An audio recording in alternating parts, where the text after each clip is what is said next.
Without conformity, a lot of things today won't be as we know them. Like in sports, most people who try to be the best at what they do or simply just want to improve at a certain skill normally look up to someone who has a higher skill level than they do.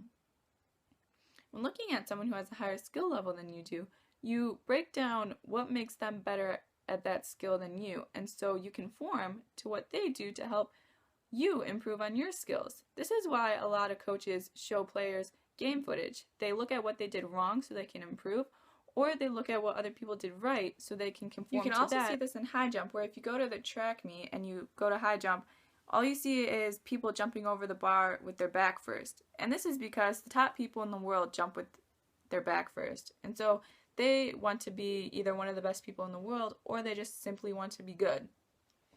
So they conform to what they do, and since they all jump with their backs first, we jump with our back first because we want to also be good. We've also found that our muscles actually do the best when we jump with our back, and so that's why no one jumps with our stomach forward. Even though it's not a law that you can't jump with your stomach forward, people still don't do it, and we still conform to jumping with our backs first. When you want to become better at a sport, you look at someone who's better than you, and you really look at them, and you look at their actions, and you break down their actions and how their muscles work. And by doing this, it helps you improve because you're discovering their secret ability in a way. You're discovering how their muscles work and why their muscles excel at what they do. And so by conforming to what they do, it also helps you improve on your own skills. So I think conformity in sports science is very important, especially if you want to improve in a skill. You look at others to help you improve, and you break down what makes them good, and so you conform to what they do. And you also have to conform to the rules and regulations of sports science in the sport that you play, because if you take a drug that allows your muscles to excessively grow or become stronger while everyone else is putting in the time and effort to become big and buff and get to where you're at, then it will cause an outburst and chaos will occur.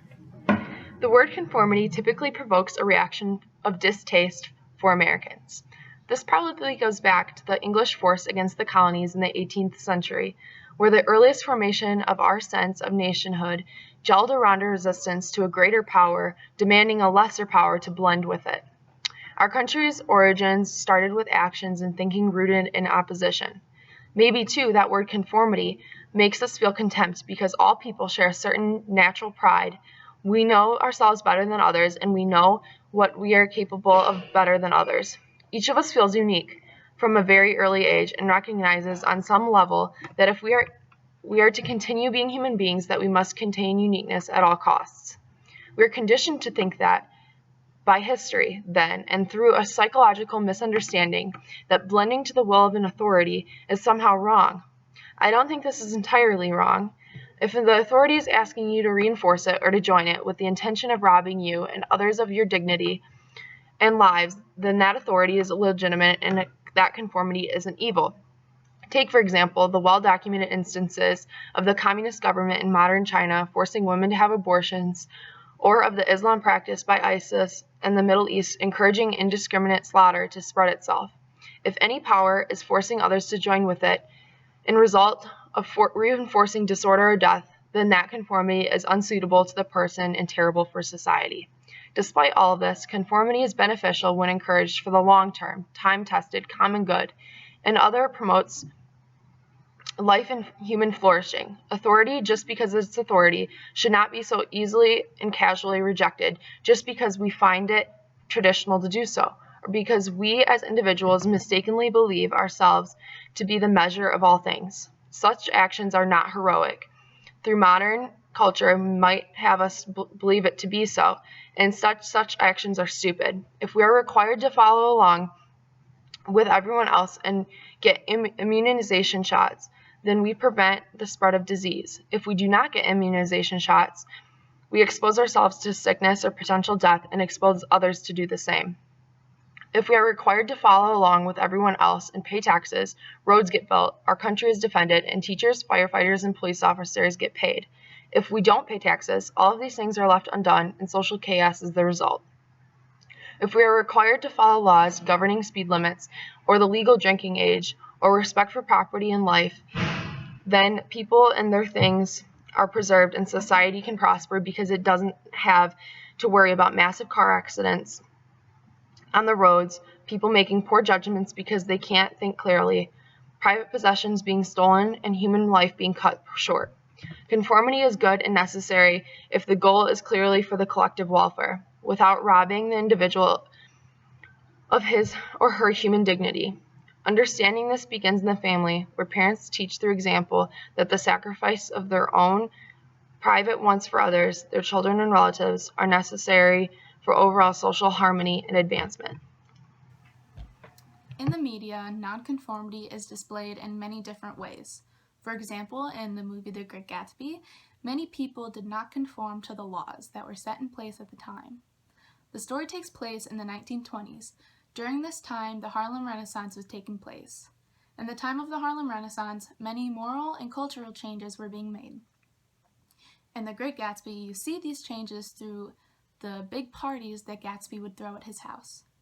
Prohibition made the manufacture, sale, and transportation of alcohol illegal, yet you would see the alcohol being consumed at Gatsby's parties. The people that go to Gatsby's house chose to not conform to the laws, which led to chaos in the society and at the parties. Another example of nonconformity is in the movie Footloose. In the movie Footloose, a young teen moves to a conservative new town. In that town, dancing is made illegal because the churches believed that dancing was considered a sin. Kids in town went against the law and decided to not conform to the conservative lifestyle. They went to a country bar and enjoyed the freedom of dancing there. But conservatives in the town ended up finding out and got very upset. The kids were put on trial due to the fact that they were dancing. Chaos was very apparent in this movie because the kids in the town did not conform to the law. So as you can see through these movies, our society needs conformity in order to avoid chaos and lawlessness. In the media, nonconformity is displayed in many different ways. For example, in the movie The Great Gatsby, many people did not conform to the laws that were set in place at the time. The story takes place in the 1920s.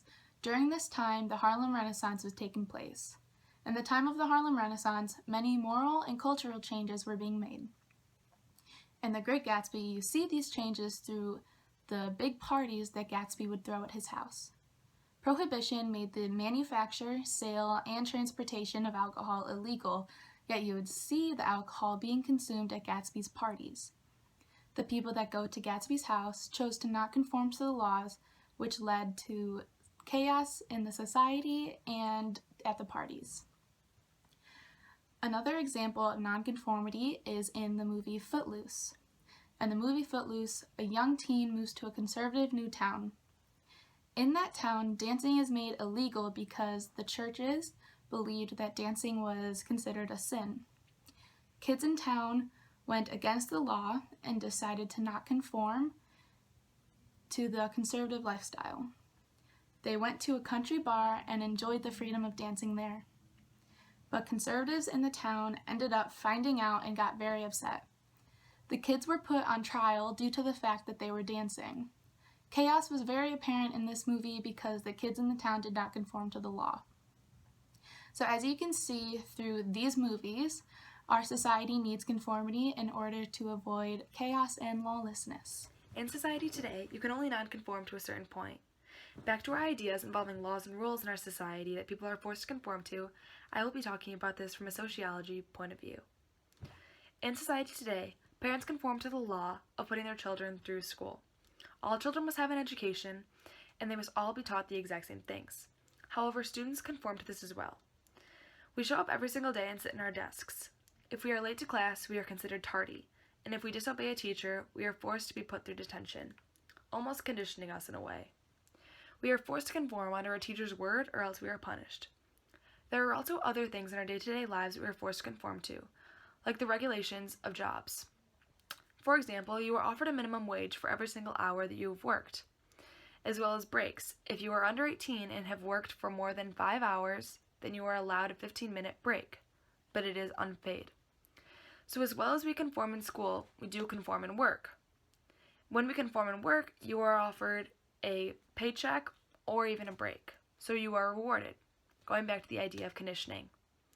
Our society is forcing us to conform under certain laws, and we must all conform to these laws. If one of us does not conform, we are looked at as different or we are punished. Our society is conditioning us, relating back to the novel The Brave New World, the conditioned society that gives them a sense of stability. They are all conditioned to live on their same set of rules or laws and do the exact same thing.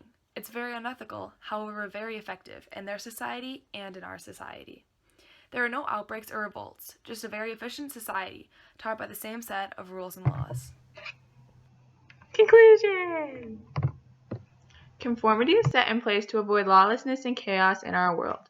Without some degree of conformity, our society today would be uncivilized.